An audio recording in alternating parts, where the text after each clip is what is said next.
Things are changing fast. And if you do not know that, then let's talk about it. I'm going to give you my take on what is happening in the world right now. And especially for US citizens, if you want to be ahead of all the changes that are going to be incoming, then you're going to want to watch and stay the end of this video. So let's start off with our first take here, right? Okay. So the dollar is collapsing. Now, if you do not understand much about the monetary system, right now, the dollar has been about 8 to 10% down this year already. It's already down 25% since 2020. And what should be the writing on the wall that a lot of us understand is that during 2020, there was tons of money printing. With the system in place, the money printing isn't going to stop. So when they tell you that, hey, we're going to control the labor market, we're going to control CPI, that is just fugazi, essentially. Yeah, they're going to try to control it, but the whole part of the plan, which I'll get to, is to keep printing, is to keep paying off debt and putting more money into circulation. But what we need to understand is that our dollar is slowly collapsing. When our dollar is slowly collapsing, the value of the dollar that we hold, right, then devalues. Things get more expensive. So let's move on to it, right? Printing in debt, it just won't stop. It's the way the system is designed. It's called the monetary system. It's called the fractional reserve banking system. It is the same thing as old as time. It's the same story as old as time. This is the same thing that happened with the Roman Empire, the Dutch Empire, the Dutch Guilder, right? The British Empire, and now the United States of America, because all of these empires previously were world reserve powers or world reserve currencies, right? And so when we are in a system where we have to print money and we have to create debt out of thin air, it's designed to keep inflating. So if we look at the M2 money supply, right? The M2 money supply is essentially how much money is in circulation. That's going to keep going up because we have to pay our debts and we have to continue taking out debt. Now, if you want to understand a little about the fractional reserve banking system, the banking system in general, then go ahead and check out these books. The Lords of Easy Money is a great book. The Creature of Jekyll Island is essentially how the big banks created the Federal Reserve, which if you guys do not know, the Federal Reserve is not a government-backed entity, even though they pretty much hold the decisions behind interest rates and money printing. And so that gives you an idea that the big banks and that the Federal Reserve and that the government, they're all kind of in cahoots with one another. They all bail each other out, which is why, every type of recession or every time we get into an inflationary period, they let one bank fall or one particular, situation fall, but the rest get bailed out. So the Creatures of Jekyll Island talks about, the banking system, how it was created and why it was developed. The Lords of Easy Money talks about, a lot of what happens, not only with money printing, but bonds and stocks and the markets. And then of course, the Changing World Order by Ray Dalio, who used to be a massive hedge fund manager, talks about how the world reserve currencies, they have to go through this inflationary process, and the system itself has to be changed pretty much every 100 to 150 years. And we're in the midst of that process. Okay. So printing and debt will not stop. Unfortunately, that's what a lot of people want because a lot of people are still in middle America, the lower class, the middle class, the upper middle class, and they want these things to be stopped or controlled because they don't own as much assets and they're not as diversified as the rich. Now, the other thing that I like to mention is CPI is a lie. If you guys did not know, during 2020, they took out all of the major factors that go into CPI. Energy, rent, mortgages, what else? What else we got? Healthcare, insurances. All of those things were taken out. That was what was considered CPI or what was considered the inflation number for the last 30, 40 years. But CPI is not real. It is just a metric they use to keep the public at bay. Okay, so real inflation is really 7 to 10%. And this is very important to understand because if your value of your dollar is going down and inflation is going up, right, those are not good correlated metrics. So the individuals who don't hold assets, which become inflated by inflation, then lose value. They're not making as much money. And the middle class becomes divided. And this is also why I believe that legacy investing is completely dead at this point. Yes, it feels good to invest in a Roth and a 401k in index investing, right? I totally believe in compound interest. I totally believe in compound investing. It is amazing. If you can put something away and slowly let that build up, that's great. But it's not going to outpace inflation for what is to come because we're going to continue printing and it's only going to get worse. So if you're making 8% year over year, you're not actually making any value on your dollar because it's devaluing and inflation is at that rate. So the number in 40, 50 years is going to look good. It's going to look great in your mind today, but 30, 40 years from now, it's not going to look good. So the number looks good and inflation in general benefits the wealthy. So if you're putting it in stocks, I'd actually recommend the majority of people, instead of index investing and putting it in indexes, to actually invest in literally the Magnificent Seven. If you want to be as safe as possible, the top 7 to 10 companies in the S&P 500, in the index, in the VU, they pretty much control 90% of the growth. So you're going to get more growth out of the top 10 rather than the entire business, the entire index. Okay. This is how we're going to get ahead, right? This is how we're not going to really lose our value in some way, shape, or form. Give us a little bit more control. If you're in the younger generation, if you're under 40, you don't have a social security safety net.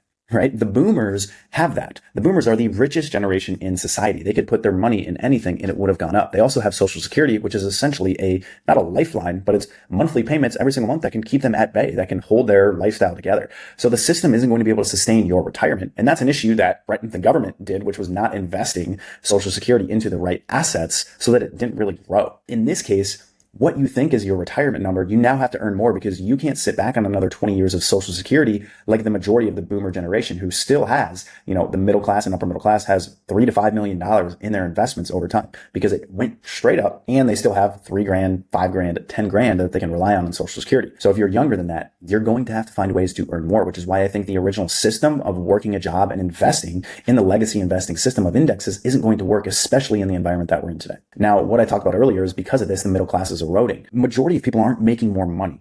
And if they are, 80 to 90% of people aren't in specialized industries. They're not working in a specialized job. So they are getting a universal income, which means it's only going up 2 to 3%. Let's say you're making 60 grand a year. You're getting a 2 to 3% raise. Inflation's at 7 to 8%, 7 to 10%. And your devaluation is at 3 to 5% a year, if not more already this year in the 8 to 10% range. So the middle class is eroding because everything is getting more expensive. Owning a home, the average home in the United States now is literally worth $400,000. It is crazy. So things are getting more expensive, and the middle class and the hardworking Americans who believed in the legacy system are now getting pushed out, and they are unable to buy the assets that they believe would have gotten them the ability to retire and then sell later on. Middle class is eroding, which is unfortunate, but this is kind of the whole plan, right? This is kind of the whole part of the system. And this is why I say the W-2 workers and the employees need to find other ways to make income. And the great thing is what I do when I help business owners access capital, this can actually help the employees save on taxes. What a lot of people don't understand is that you can save on taxes. It's really hard to save on taxes if you're an employee. Just the way the system is set up, there's not really many tax advantages. But if you set up an LLC and you set up a business or a side hustle and you try to make money, the money you spend in that can come off of your W-2 taxes. And I'm going to make a video.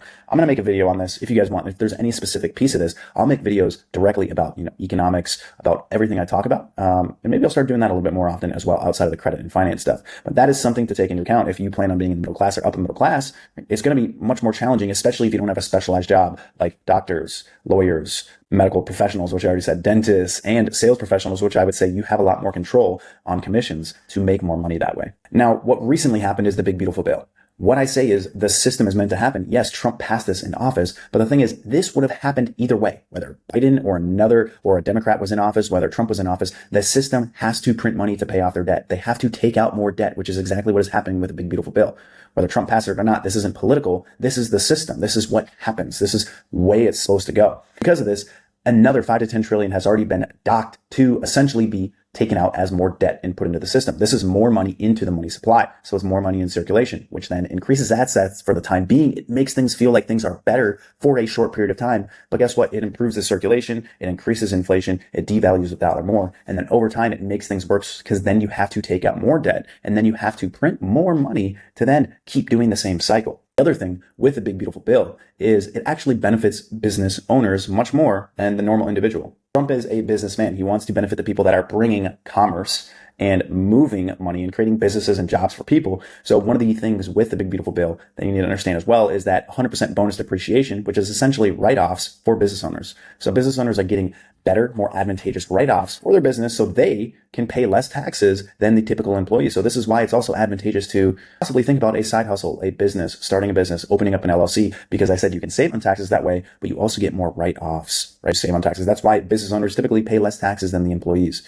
And the next thing, Genius Act. This is why I think you only have a short matter of time to take advantage of the current banking system. The current banking system in America, if you guys don't know, is the most incredible system in the world. No other country has access to the capital that we do, especially no documentation capital. It literally is based off of your personal credit. You can access hundreds of thousands of dollars in not only low interest rate loans, but also 0% business credit cards, business lines of credit, business loans, right? It is incredibly amazing. And I'll talk about this a little bit later, but the Genius Act is basically the way that the US government is trying to siphon the debt that we have in the fiat system from the banks, which is why they want to keep printing the money, rich themselves more, feed their pockets more, feed the wealthy more so they can make as much money as possible, and then offload that debt into the blockchain system. This is why Donald Trump wants the United States of America to be the crypto capital of the world. Because if we can become the crypto capital of the world, then when we offload into a blockchain system, we can retain the value of the world reserve currency. So if the United States is the world reserve currency, stablecoins such as USDT and USDC can then be the coin of the United States of America, which then makes it more advantageous to other countries to invest in our assets in our nation because we are still the world reserve currency on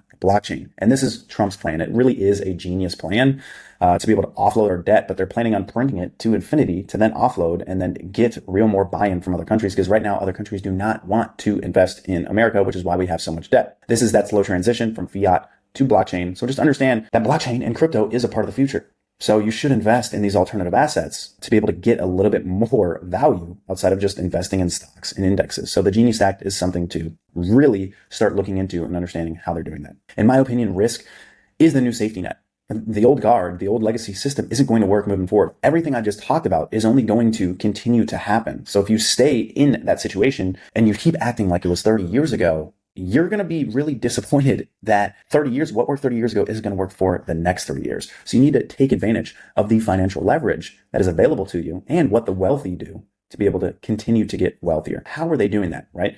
How are the wealthy doing that? The way that the individual person can access what the wealthy is doing and understand what the wealthy is doing is everything I'm talking about on this channel, not even just on this video, which is you need to leverage the banking system. If you have good credit in America, you have so much more opportunity, so much more advantages than everyone else. The wealthy leverage good debt. You hear it all the time.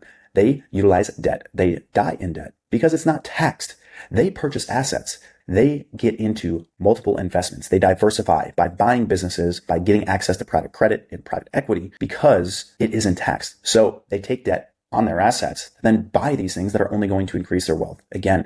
And the easiest way for you as an individual to leverage the system is to take care of your personal credit and have good credit so then you can access these things like these banking relationships for business credit, for business line of credit, for loans, so that you can use it and put it into good places. That's why I say credit is not a lifeline. It is leverage. Okay. And that is how the original wealthy and the people that are self-made originally get started in making more money, is they leverage the system to their advantage. And so what are they doing to leverage that system? As an individual yourself, if you want to leverage the system, what you should do is you have nothing to lose but everything to gain unless you put it towards liabilities, which you don't want to do. What you want to do at this point is find ways to earn more. So you want to invest in skills. Take that money to invest in skills. Hire a coach or mentor that's doing something that you want to do. Improve your credit while you have the opportunity to do. Understand a new business model that you could start making money with and creating more additional income. So you want to be able to learn to earn from anywhere and earn on your own instead of being in that employee mindset. The other thing, which I have recognized a ton this year, is the ability to geo arbitrage. I think people could seriously save more money than living in America if you geo arbitrage for 2 to 5 years. You make a decent income, you'll save way more money being in places where your dollar goes much further than being in a place where your dollar is being devalued and things keep getting more expensive, because other countries are going through way more inflation where your dollar is actually needed. So you're be able to cut expenses. You're able to earn online. You're able to save a way larger percent of your income, not 20, 30%, like literally 70 to 80%. There are some places in South America where you can be on the Eastern time zone and quite literally spend less than $1,000 a month. If you're making $5,000 a month, that is insane. If you're making 20 grand, 30 grand a month, insane. The chances to be able to save that money and then invest it in assets, in alternatives, and have your ability to have compound interest grow so much further. Now, the other thing is investing in alternative assets. Bitcoin, gold, the Magnificent Seven, which I talked about. Crypto isn't going away. As we talked about, it's only gaining traction. And so you want to utilize good debt to purchase assets, to invest in skills, to geo arbitrage, to then make more money and earn additional income, right? So by leveraging the actual system that's available to us. Now, like I said, the easiest access to us as U.S. citizen is good credit. That gives us good leverage. Good personal credit gives you access to business credit, which doesn't report to the personal capital side, the personal credit side. So it never hurts your ability to get mortgages, car loans, anything on the personal credit side. That's the great thing about business credit. That's the great thing about having a business and LLC and good credit. And at the same advantage, I have saved $40,000 to $50,000 worth of travel. So it makes geo arbitrage even that much cheaper for me, but also makes it cheaper for you to take your family on vacations and not think about the dang paycheck, because you earn rewards and you can learn how to utilize those rewards. So that is the easiest way for most people to start getting ahead, or at least thinking about getting ahead. Okay. You don't have to do anything crazy. What you do have to do is understand the monetary system and understand how to leverage it like other people are doing. That's how you can understand the monetary system and not lose before it falls apart. Do not get left behind.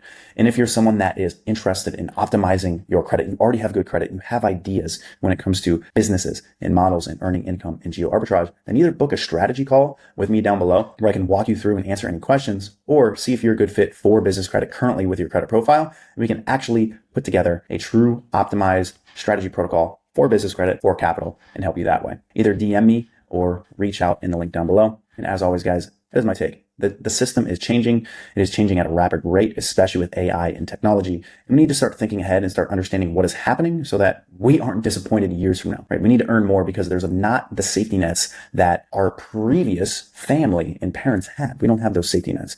And things are moving a lot faster than it did for them. And we're not in the greatest upward trajectory that the boomers were. That's it, guys. Have a good day. Comment, like, and subscribe if you haven't. And we'll see you on the next one. Peace.